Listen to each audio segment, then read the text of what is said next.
Good morning students.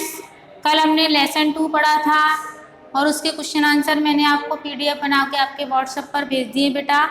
आधे आज भेजे, कल भेजे थे और आधे आज भेज दूंगी। उनको आप फिर नोटबुक में कर लेना बेटा। आज हम लेसन 3 पढ़ेंगे जो है हिमालय की बेटियां। इसके जो लेखक हैं बेटा वो है नागार्जुन।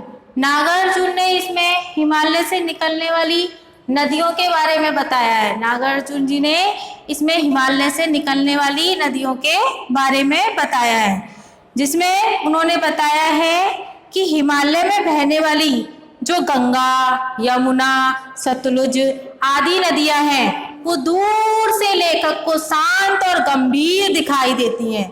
वह दूर से लेखक को कैसी लगती हैं? शांत और गंभीर लगती हैं। लेखक के मन में इनके प्रति श्रद्धा के भाव थे। लेखक के मन में इन नदियों के प्रति श्रद्धा के भाव थे। जब लेखक ने इन नदियों को हिमालय के कंधे पर चढ़कर देखा, हिमालय के ऊपर जाकर के देखा, तो उन्हें लगा कि ये तो काफी पतली हैं, ये तो काफी पतली हैं। जो मैदानों में से हम जब मैदान में से देखते हैं तो ऐसी लगती है बहुत बड़ी है, लेकिन जब मैंने हिमालय की चोटी पर चढ़कर देखा तो देखा ये नदी तो बहुत पतली है।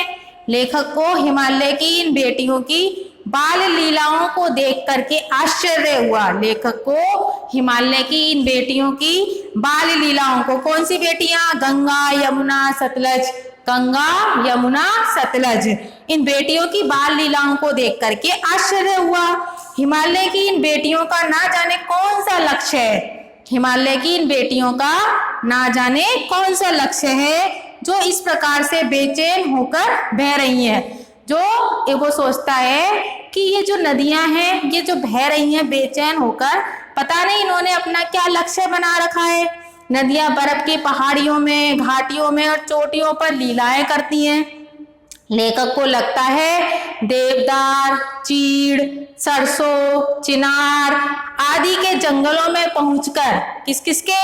देवदार, चीड़, सरसों, चिनार आदि के जंगलों में जब पहुंचती हैं तो शायद इन नदियों को अपनी बीती बातें याद आ जाती होंगी। तो शायद इन नदियों को अपनी बीती बातें याद आ जाती होंगी। सिंधु और ब्रह्मपुत्र, सिंधु और ब्रह्मपुत्र दो महानदियां हिमालय से निकलकर, दो महानदियां कौन कौन सी? सिंधु और ब्रह्मपुत्र हिमालय से निकलकर समुद्र में मिल जाती है। किसमें मिल जाती है?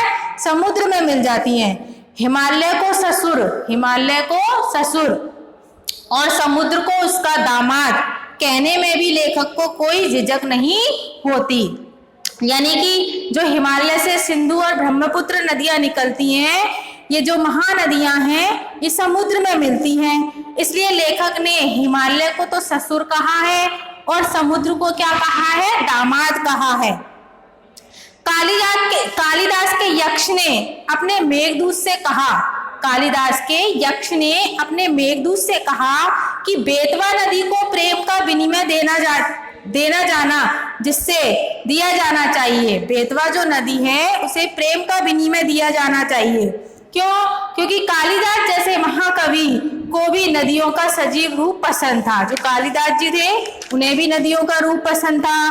काका कालेलकर ने भी नदियों को लोकमाता कहा है। काका कालेलकर जो थे उन्होंने नदियों को क्या कहा है? लोकमाता, संसार की माता। लेकिन लेखक उन्हें माता से पहले बेटियों के रूप में देखते हैं। लेकिन जो लेखक है नागार्जुन जी वो इनको माता से पहले बेटियों के रूप में देखते हैं। कई कवियों ने इन्हें बहनों के रूप में भी देखा है। लेखक तिब्बत में सतलज के किनारे लटकाकर बैठने से काफी प्रभावित हो गए। पैर लटका करके बैठे थे कौन? सतलज के किनारे लेखक। उससे क्या हुए? सतलज नदी से जो लेखक थे नागार्जुन वह बहुत प्रभावित हुए। तो ठीक है बच्चों, आज हमने हिमालय से निकलने वाली नदियों के बारे में पढ़ा। आई होप आपके इस चैप्टर समझ में आ गया होगा। अब आप इसको घर पर रीड करना बेटा। धन्यवाद बेटा।